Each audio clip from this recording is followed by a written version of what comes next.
તો કોઈ પણ યજ્ઞ કરીએ ને તો યજ્ઞમાં દક્ષિણા કમ્પલસરી છે. ભલે એક તુલસી પત્ર પણ આપો, પણ દક્ષિણા વગર યજ્ઞ ક્યારેય પૂર્ણ થાય નહીં. તો સત્ર યજ્ઞ એમાં દક્ષિણા નથી તો યજ્ઞ અપૂર્ણ છે ના. અહીંયા દક્ષિણા એટલા માટે નથી કારણ કે આ યજ્ઞમાં બધા જ યજમાન છે, અને બધા જ યજમાન હોય તો કોણ કોને દક્ષિણા આપશે? તો આ યજ્ઞથી ફળ શું પ્રાપ્ત થશે? તો કે છે યજ્ઞ દ્વારા સુકૃત જે પુણ્ય છે, જે પુણ્ય ફળ પ્રાપ્ત થાય, આ બધા ઋષિઓની અંદર વહેંચાઈ જાય સમાન ભાવથી. આવો જે યજ્ઞ છે એને સત્ર યજ્ઞ કહેવામાં આવે છે. અને શૌનકજી જે ખૂબ પરમ પવિત્ર કુળમાંથી આવે છે, આચાર્ય કુળથી આવે છે, ભૃગુવંશી છે. અને આ શૌનકજી ઋગ્વેદની એક શાખાના પ્રવર્તક છે. અને છતાં આ નૈમિષારણ્યમાં જ્યારે સૂત ગોસ્વામીનું આગમન થયું ત્યારે એમણે આ સત્ર યજ્ઞને બંધ કરી અને સૂતજીના ચરણોમાં બેસી અને કથા સાંભળવાનો નિર્ણય કર્યો. હવે તમે વિચાર કરો, વેદની શાખાનું જેણે પ્રવર્તન કર્યું છે આ શૌનકજી, ભૃગુ વંશમાં જેનો જન્મ છે, આવા ઊંચા કુળના બ્રાહ્મણ, અને એ કથા કોની પાસે સાંભળે છે? સૂત ગોસ્વામી પાસેથી, જેમના કરતા નિમ્ન કુળ છે. અચ્છા, સૂત કોને કહેવાય? તો કે છે જેની માતા બ્રાહ્મણ હોય અને પિતા ક્ષત્રિય હોય, આનાથી જેનો જન્મ થાય એ છે સૂત. અર્થાત બ્રાહ્મણોથી નીચી કેટેગરીમાં છે. છતાં સૂતજી પાસે શૌનકજી કથા સાંભળવા બેઠા છે. કારણ શું છે?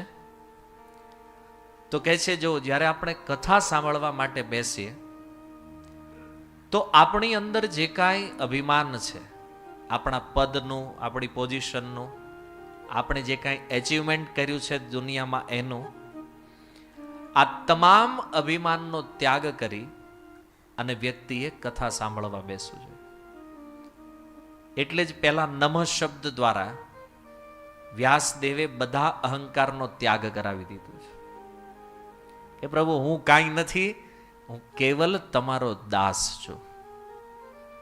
આ ભાવ જ્યારે દ્રઢ થઈ જાય ને ત્યારે વ્યક્તિ કથા સાંભળવાનો અધિકારી બને છે. તો અહીંયા જેવું સૂતજીનું આગમન થયું,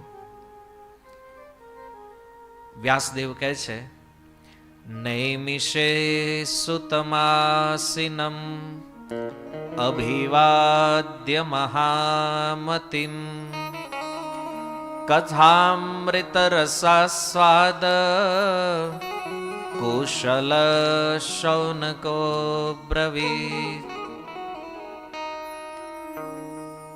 કે છે નૈમિષે સુતમ આસીનમ, નૈમિષારણ્યમાં સૂતજીનું આગમન થયું.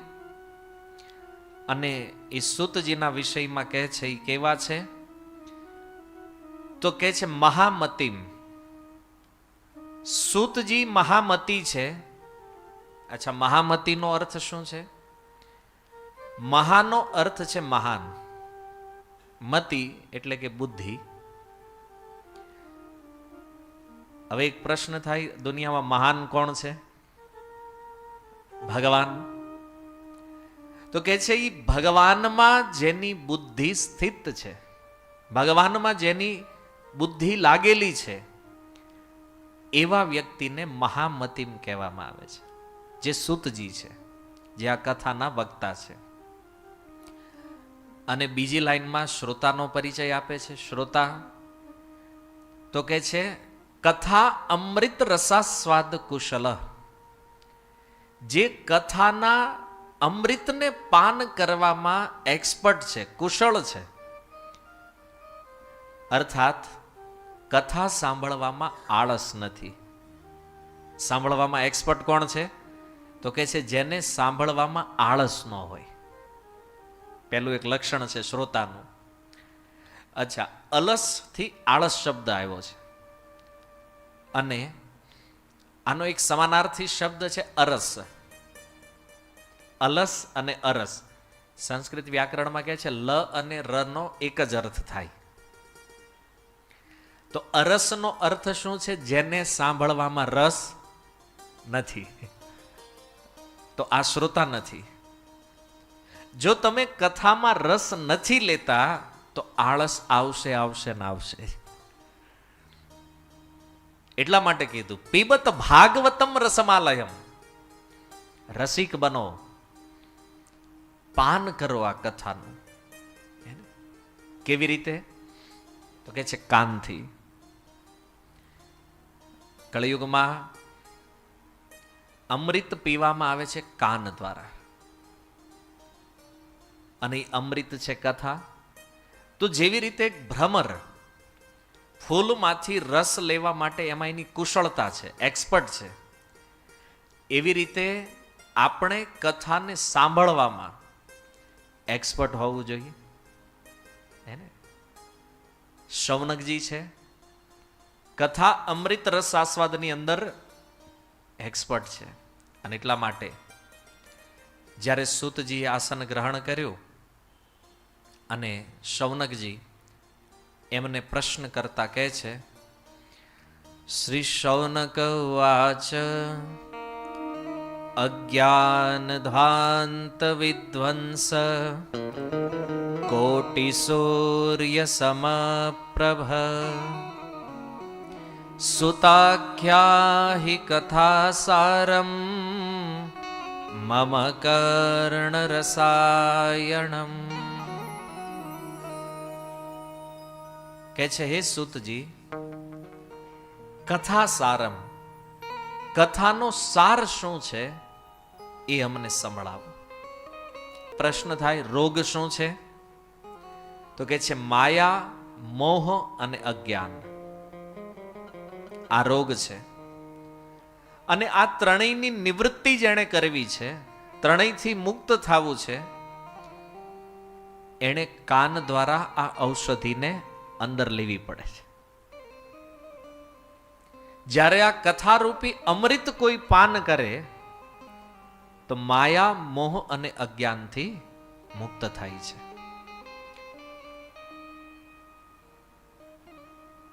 આગળ પ્રશ્ન કરતા કહે છે, માયા મોહ નિરાશશ્ચ વૈષ્ણવે ક્રિયતે કથમ.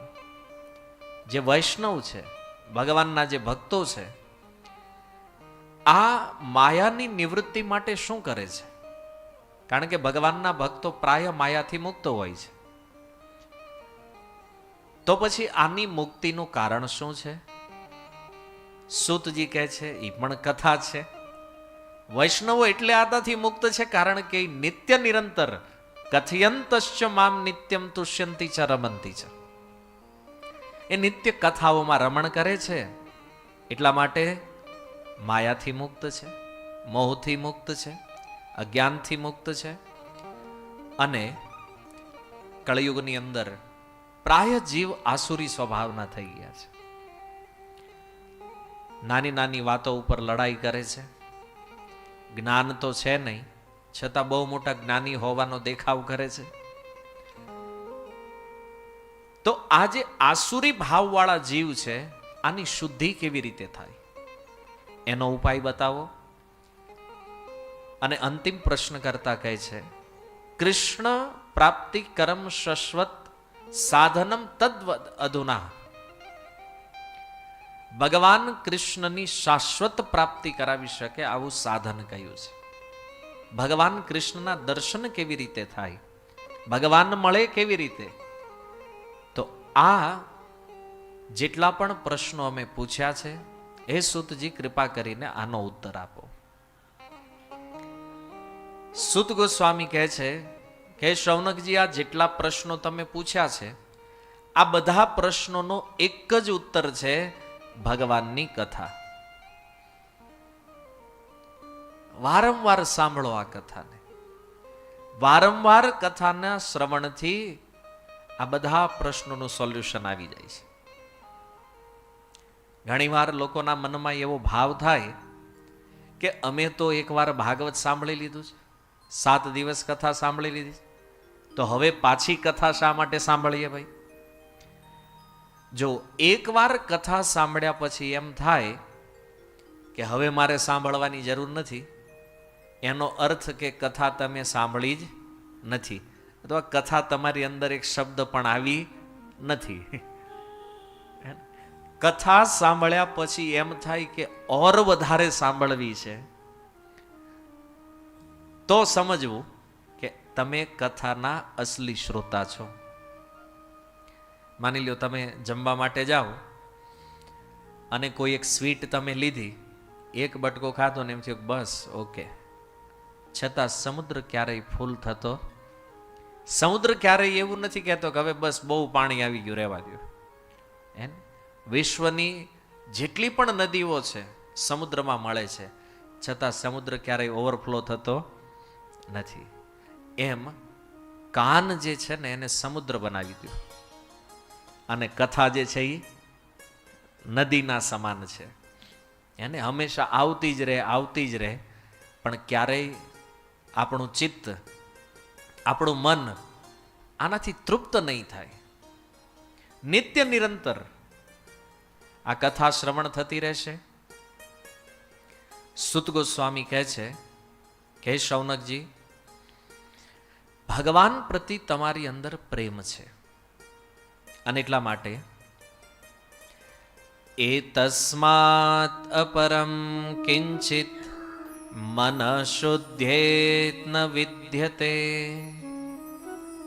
કે છે શૌનકજી, મનની શુદ્ધિ માટે એતસ્માત અપરમ કિંચિત, કથાથી વધારે અન્ય કોઈ સાધન નથી.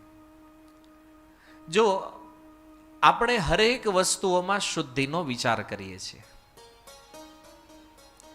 જેવી રીતે આપણે તીર્થોમાં ગયા, આજે હરિદ્વારની અંદર બેઠા છીએ, ઘણા લોકો ગંગાજીમાં સ્નાન પણ કરશે,